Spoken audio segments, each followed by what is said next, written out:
The sun was beginning to dip below the horizon, casting long shadows across the highway as an imposing black truck rumbled down the road.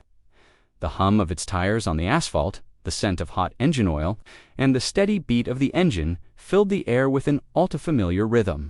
Inside the truck sat Marcus, a black truck driver, with the weathered hands of someone who'd worked hard for his living.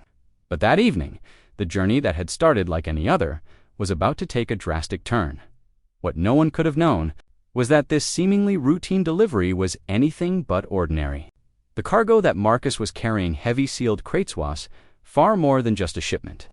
It was government property, an essential part of an operation that could save lives.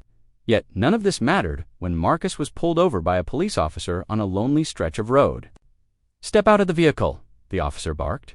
His voice carried the weight of authority, but it wasn't just the badge that made Marcus hesitate. It was the way the officer looked at him, the kind of look that saw him not as a man, but as a stereotype. With a deep sigh, Marcus slowly opened the truck door and stepped out, his boots crunching against the gravel. The officer, a man in his early 40s, with short-cropped hair and a no-nonsense demeanor, motioned for Marcus to place his hands behind his back. "You're under arrest," he said, the words cold and final. "Under arrest? For what?" Marcus asked, his heart pounding in his chest. "Suspicion of transporting illegal goods." The officer replied, his eyes scanning the cab of the truck, as though expecting to find anything that would justify his actions. The arrest wasn't based on anything Marcus had done. There was no probable cause, no history of criminal activity. Marcus had done nothing more than drive the delivery truck on a routine route. But the officer, fueled by his assumptions about Marcus's identity, didn't care. As the handcuffs clicked around Marcus's wrists, he could hear the faint sound of sirens in the distance, the kind that signaled a chain of events he couldn't control. In that moment, a deep pit formed in his stomach. His life wasn't just on hold, it was in jeopardy. His reputation, his future, everything was at risk, just because of who he was and the color of his skin. But then something happened. The officer's radio crackled to life. The dispatcher's voice was urgent, frantic even. "Officer, do you have the black truck driver in custody? We need that cargo checked. Immediately, it's government property."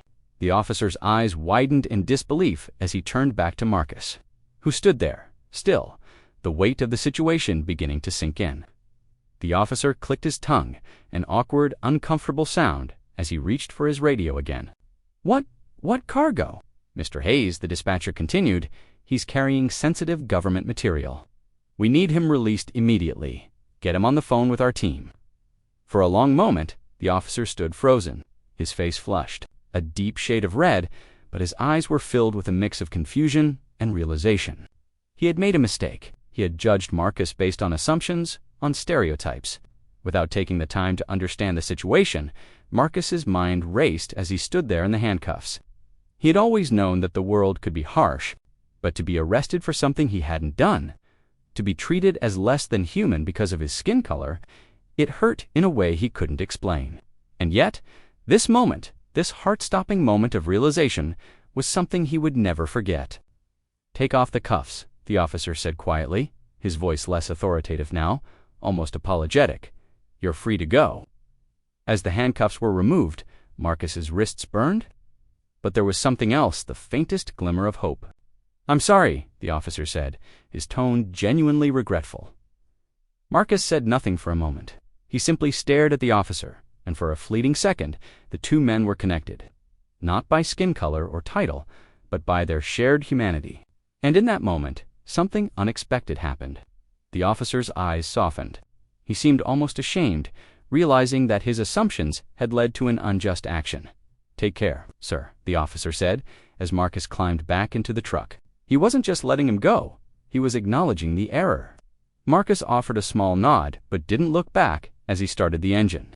His heart was still racing, but now it was mixed with a quiet determination. Marcus knew that this moment, small as it was, had the potential to spark change. It wasn't just the officer who had learned something. Marcus had learned that sometimes the world could surprise you with kindness in the most unexpected places. As the truck rolled down the highway, Marcus couldn't help but smile. The road ahead might be long and uncertain, but it was his. And, in a world that too often saw division, This was a reminder that sometimes one small act of kindness could tear down walls and change a life forever. As you reflect on Marcus' story, think about the ways in which we can all show kindness and challenge assumptions in our own lives. Share your own kindness stories in the comments below. Let's keep the conversation going.